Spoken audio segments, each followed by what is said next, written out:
When you think of Hey Arnold, you probably remember a show full of fun times accompanied by deep messages. But some of the episodes that I remember the most happen to be the ones that, looking back on as an adult, seem to be the craziest. For instance, do you remember that episode when Curly blackmailed Rhonda? Because we need to talk about that. The episode aired in Season 5 and was titled Curly's Girl, and as you might be able to guess, that girl was none other than Rhonda. Throughout the episode, Rhonda, being her typical self, who's obsessed with her supposedly high social status, sees an opportunity to make herself look good in front of the rest of her class. Or, at least, that's how she saw it. However, just like Lemony Snicket, Rhonda's entire life was turned upside down by a series of unfortunate events. Or at least the next week and a half of her life. Especially after Curly used Rhonda's misfortune against her to leverage a week of pretending that they were dating out of her. It was really a wild episode, and every time I think about it, I find myself asking the same question.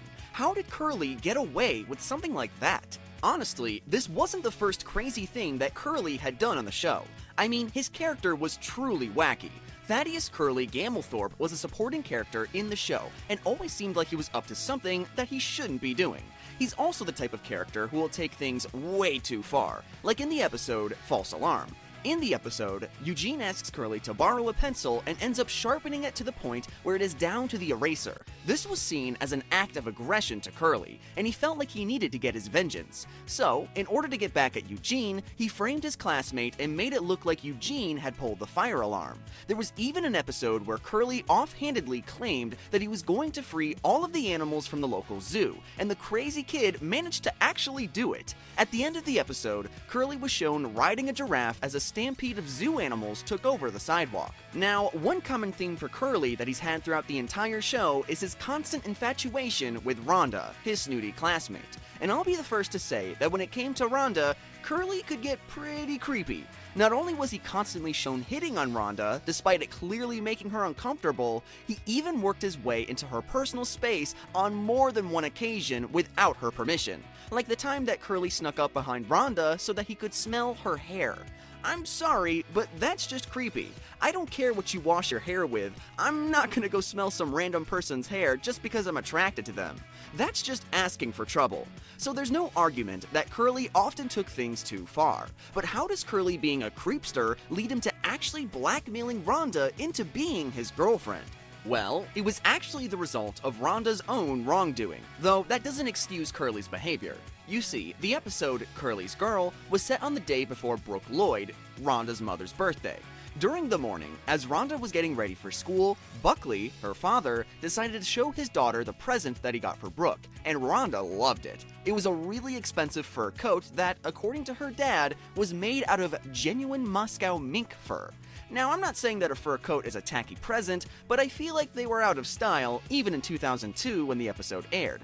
But, according to Rhonda, it's exquisite and so lovely. Now, one of Rhonda's most notable character traits was the fact that she felt the need to be perceived as having a status of some sort. She needed to be the popular girl in school that everybody envied and wanted to hang out with. Rhonda was the type of character who was very spoiled growing up, and any minor inconvenience for her was made out to be a big deal. However, in this instance, I think she would have had every right to be upset with Curly.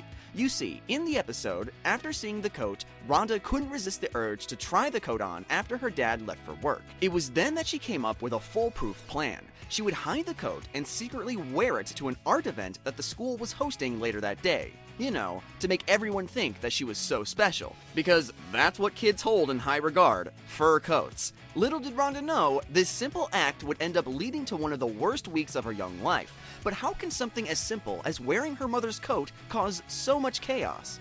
Well, it might not have been as serious of a problem without the help of a quick-thinking weirdo with a camera like Curly.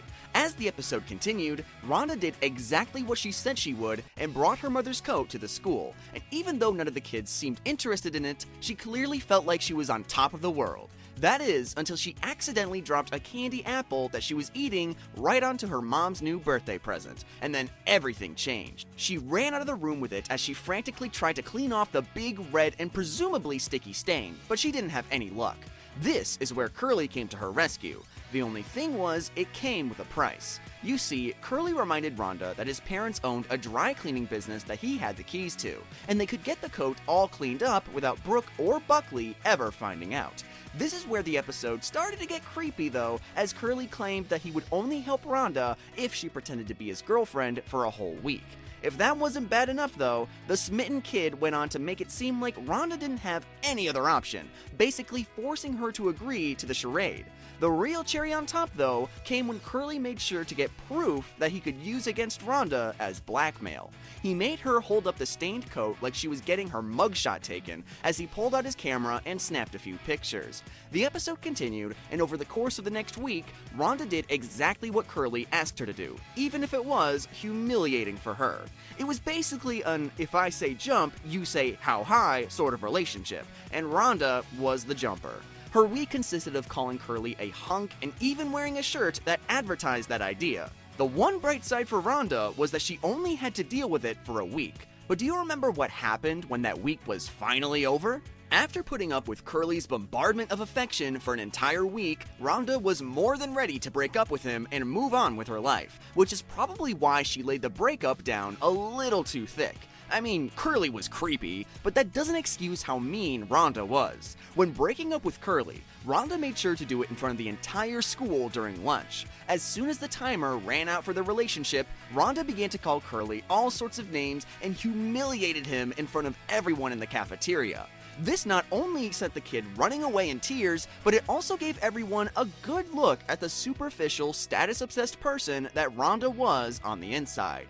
Everyone's opinion of her quickly changed, and people even stopped letting her sit with them on the bus and at lunchtime. Later on in the episode, Rhonda realized that her reputation was tarnished by the way she treated Curly, which caused her to seek him out. Only instead of apologizing for the mean things she said, she basically forces Curly to date her again, so that she would win back the love of her classmates. Curly agreed because he was head over heels for Rhonda, but he would quickly learn that she wasn't someone who deserved that sort of unconditional love. As the pair continued to pretend that they were dating again, Curly decided to kiss Rhonda, even though she clearly wasn't down for that. She immediately ran off to the bathroom to wash her mouth out and complain about how life was being too hard on her. It was at this point that she tried to psych herself back up, and she once again started bad-mouthing Curly. Only this time, the only person who heard her was the young man himself. This led Curly to dump Rhonda in a similar way that she dumped him earlier in the episode. After Curly gave Rhonda the old heave-ho, as he put it, she walked over to his house to tell him that she knew he could never get over her that easily. Curly went on to explain that he felt bad for Rhonda, and he knew she was miserable, so he dumped her. The two seemed to continue being friends after that, although that doesn't make the episode any less weird. I mean, on the one hand, you have Curly being creepier than any other kid in their neighborhood, and on the other, you have one of the rudest and self-obsessed kids trying to maintain her reputation at all costs. I think they were both in the wrong for different reasons, so honestly, I don't know who I should feel bad for. What do you think though? Was Rhonda out of pocket for how mean she was to Curly, or did he deserve it for literally blackmailing her into a relationship? Be sure to let me know in the comments below.